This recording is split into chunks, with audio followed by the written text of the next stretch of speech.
menggembirakan ibu bapa. Ujian orang tua adalah ujian buat kita. Umur begini, biasa mungkin Ustazah Muzayyanah, Ustazah Zai baru kematian ibu bulan 3 tahun lepas. Elok saja PKPP, kematian ibu mertua muslimat. Okay? Jadi saya sebutkan, Masya Allah, kami diuji bertahun-tahun dengan menjaga orang tua yang sakit. Kadang kita kat KL, ditelefon kat Kulim, mak masuk hospital. Berada kat sana pula, mak saya sini masuk hospital. Diuji. Subhanallah, bukan satu perkara mudah. Jadi bila orang datang, Ustazah, kenapa ya adik-beradik saya 8 orang tapi mak saya selesa duduk rumah saya? Kak, syurga ada dalam rumah. Sekali lagi, malas cakap dengan Ustazah. Syurga, syurga, syurga. Jawapannya ya, muslimat. Kita tak boleh fikir ke kenapa abang kita yang sulung, yang rumah besar, yang kaya raya tu, mak kita tak selesa duduk. Kenapa ya muslimat dirahmati Allah? Kita dah cakap long, sepatutnya kan anak lelaki. Kenapa semua terbeban pada aku ni? Bukan kita tak cakap. Tapi tak tahulah Ustazah, macam masuk telinga kanan, keluar telinga kiri. Buat tak faham. Bukan tak tahu jadual mak dah masuk dah dalam family group. Bukan tak tahu bil hospital mak. Tapi buat tak tahu. Tapi tukar kereta baru lagi. Tu yang saya sakit hati tu Ustazah. Muslimat, kita bercakap tentang orang takkan pernah habis. Sampai bila-bila.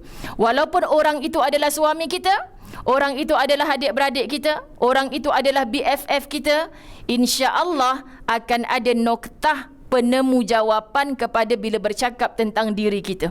Ya Allah, kenapa pada aku Engkau letakkan, ya Allah, ini syurga yang paling mudah untuk aku lalui. Jambatan bagi seorang anak adalah ibu dan ayahnya untuk ke syurga.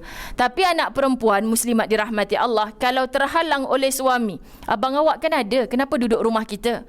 Beban kan bagi seorang isteri muslimat. Ramai yang mengadu demikian. Masya Allah, bila kita sebut tentang harta peninggalan ibu dan ayah, kenapa agihannya banyak kepada orang lelaki berbanding kepada orang perempuan? Kita komplain habis. Rupanya kita tak faham. Walaupun dia telah beristeri, tanggungjawab utamanya adalah ibunya muslimat. Lalu ibunya, anak soleh ni bukan saat hidup saja beramal untuk ibu dan ayahnya, tapi setelah mati siapa kita?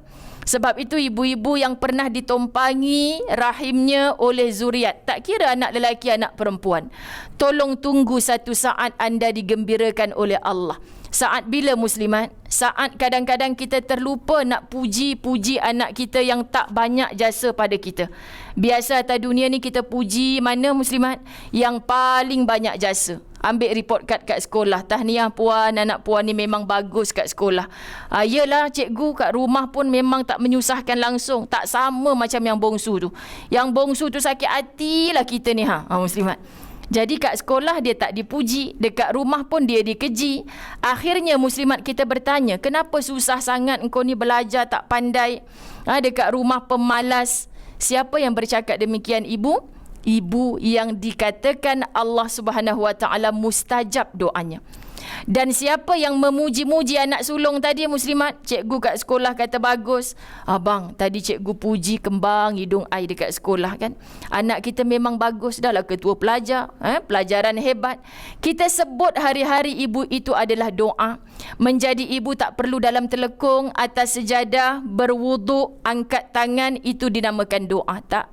Apa yang terlafaz di lisan, apa yang terdetik di hati, cepat-cepat kita beristighfar kepada Allah. Tuhan, tu pun anak kita, yang ini pun anak kita. Muslimat, macam mana kita nak ada sifat adil kepada orang-orang yang sepatutnya kita lindungi? Lalu ibu-ibu dirahmati Allah, berapa ramai hari ini orang bertemu dengan ustazah. Ustazah, saya nak minta tolong dengan ustazah. Dulu saya anak derhaka. Macam mana saya nak balas mak saya, ustazah? Meninggal dah. Sekarang ni baru saya sedar kan, patutlah dulu abang saya yang dipuji-puji. Sekarang ni ustazah, saya dapat duit banyak pun saya tak boleh kongsi dengan mak ayah saya. Saya sebut muslimat dirahmati Allah, untungnya mak dia dalam kubur. Sebab dia jumpa ustazah minggu lepas, infak mana yang saya nak bagi wakaf atas nama mak saya. Minggu ni jumpa tanya lagi. Saya kata minggu lepas kan dah bagi banyak tu. Ustazah, apa guna kalau saya gunakan rezeki saya ni, saya tak jadikan manfaat untuk mak. Kan ceramah ustazah hari tu, walaupun dah mati saya masih boleh menjadi anak soleh kepada mak saya. Muslimat, ibu di barzakh boleh bertanya, sejuk barzakh aku ni kerana apa ya Rab? Bukan anak yang kita julang-julang dulu sangat. Anak yang dulu kita julang-julang, muslimat dirahmati Allah, khawatir matinya seolah-olah melepaskan satu beban. Lega, seronoklah kita, mak sakit, sampai kepada keperkuburan, semua kita yang uruskan mak. Jangan diakukan amalan itu. Khawatir muslimat dirahmati Allah, dulu yang hantar mak ni selesa duduk rumahmu siapa? Allah.